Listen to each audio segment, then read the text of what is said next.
अस्सलाम वालेकुम।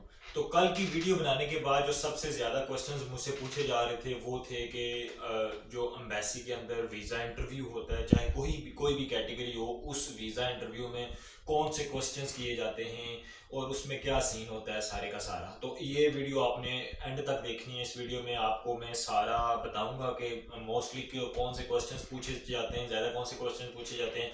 मैं अपना एक्सपीरियंस शेयर करूंगा कि जब मेरा कराची एम्बेसी में इंटरव्यू था तो मेरे से कौन से क्वेश्चंस पूछे गए थे। ठीक है।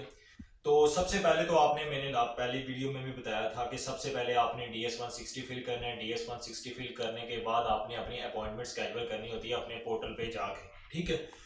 अब जो जब आपकी अपॉइंटमेंट स्केड्यूल हो जाती है उस डेट में आपने कौन कौन से डॉक्यूमेंट्स लेके जाते हैं ये भी मैं उससे पहले आपको बता देता हूँ। आपने जो DS-160 का कंफर्मेशन पेज होता है वो लेके जाना है। अपनी जो अपॉइंटमेंट है उसको प्रिंट आउट करके लेके जाना है। इसके अलावा आपके वो डॉक्यूमेंट्स, लेट्स सपोज कि अगर आपका स्पॉन्सर्ड वीज़ा है, H1B वर्क वीज़ा है, आपने उसके रिलेटेड डॉक्यूमेंट्स लेके जाने हैं। अगर आप स्टडी वीज़े पे जा रहे हैं आपके पास ऑफर लेटर होगा, कंफर्मेशन लेटर होगा। ठीक है।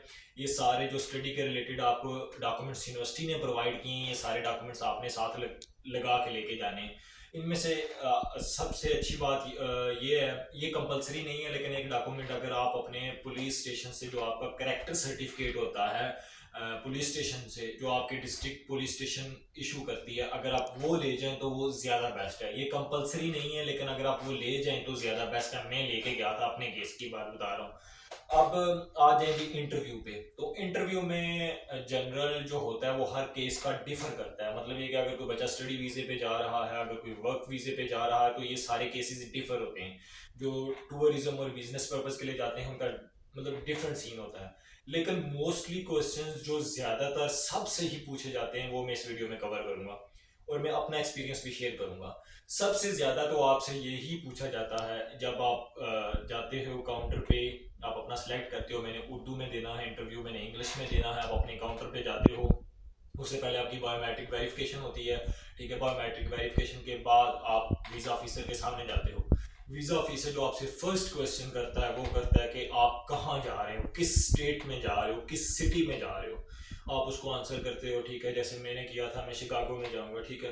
फिर वो अगला क्वेश्चन पूछेगा आपसे कि what is the purpose of your visit, आप क्यों आ रहे हो। ठीक है। उसके पास डॉक्यूमेंट्स भी होंगे, आपने जो अपनी इंफॉर्मेशन DS-160 में फिल की हुई है वो सब कुछ उसके पास रिकॉर्ड होगा। लेकिन फिर भी वो आपके सामने पूछ रहा होगा। तो आपने सबसे पहले तो नर्वस नहीं होना, घबराना नहीं, अपनी बॉडी लैंग्वेज बिल्कुल ठीक रखनी है, स्ट्रेट पोजीशन में खड़े होना है, अब बड़े कॉन्फिडेंस से हर क्वेश्चन का जवाब देना है। ठीक है। और झूठ नहीं बोलना, क्योंकि उनके पास हर चीज़ का रिकॉर्ड होता है। अगर आप उनसे झूठ बोलेंगे, आप पकड़े जाएंगे, तो डेफिनेटली आपका वीज़ा रिजेक्ट होगा, क्योंकि वो इस चीज़ को पसंद नहीं करते कि आप उनसे झूठ बोलें या गलत बयानी करें। आपने कुछ अपनी इंफॉर्मेशन खुद DS-160 में फिल की होती है जब आप ऑनलाइन अप्लाई करते हो, डिज़ाइनिंग बाद उसके बाद आपने अपॉइंटमेंट स्केड्यूल करनी होती है। इसके अलावा आपका यूनिवर्सिटी में एडमिशन हुआ, आपका उधर भी रिकॉर्ड होगा। आप अम्बेसी में गए हुआ, डू यू थिंक कि अम्बेसी के पास रिकॉर्ड नहीं होगा आपका। अब मैं अपनी केस की बात कर रहा हूँ कि मेरा जो वीज़ा ऑफिसर था उसने मुझसे फर्स्ट क्वेश्चन पूछा था आप कहाँ जा रहे हो, सेकंड क्वेश्चन पूछा था आपका पर्पस क्या है, मैंने जब बोला, फिर थर्ड क्वेश्चन जब उसने मुझसे पूछा, वो मुझे अंदाजा हो गया था कि इसके पास मेरी सारी की सारी इंफॉर्मेशन पहले ही मौजूद है। मैंने कल एक बात की कि मेरे फेसबुक के चेक इन तक थे, मतलब उसका आइडिया था वीज़ा ऑफिसर को। चेक इन होता है कि मैं फेसबुक पे चेक इन करता हूँ कि मैं आज इस सिटी में हूँ, मैं इस्लामाबाद में हूँ, मैं लाहौर में हूँ। ये चेक इन, मैं इस चेक इन की बात कर रहा हूँ। कल इस पे भी किसी ने क्वेश्चन किया था। ये सारी की सारी इंफॉर्मेशन वीज़ा ऑफिसर के पास होती है। तो आपने झूठ कहीं पे भी नहीं बोलना, आपने स्ट्रेट फॉरवर्ड आंसर देना है। फिर वो अगर आपसे पूछता है कि आप स्टडी पे जा रहे हो, आप अपनी फाइनेंशियल एबिलिटीज और ये जो फाइनेंशियल आपने प्रूफ देना होता है आपने, उसके बारे में आपसे क्वेश्चन कर सकता है, लाजमी क्वेश्चन करेगा। ठीक है। अगर आप वर्क वीज़ा पे जा रहे हो तो वो आपसे आप पूछेगा कि वो आपको क्या ऑफर कर रहे हैं, और बेस पे कर रहे हैं, मंथली बेस पे कर रहे हैं। ठीक है। फिर आप उस फाइनेंस को मैनेज कैसे करोगे, क्योंकि यूएसए में आने के बाद एक्सपेंसेस भी उसी तरह के होते हैं। आपने जो यहाँ पे ग्रोसरीज लेनी है, जो भी लेना है, वो आपने डॉलर्स में ही पेमेंट करनी होती है। तो एक्सपेंसेस भी काफ़ी होते हैं। तो वो आपको फाइनेंस के रिलेटेड भी आपसे क्वेश्चन करेगा। फिर वो आपसे क्वेश्चन करेगा कि इससे पहले मैंने कल बोला था कि जो आपकी ट्रैवल हिस्ट्री है पिछली, वो ज़रूरी नहीं होती।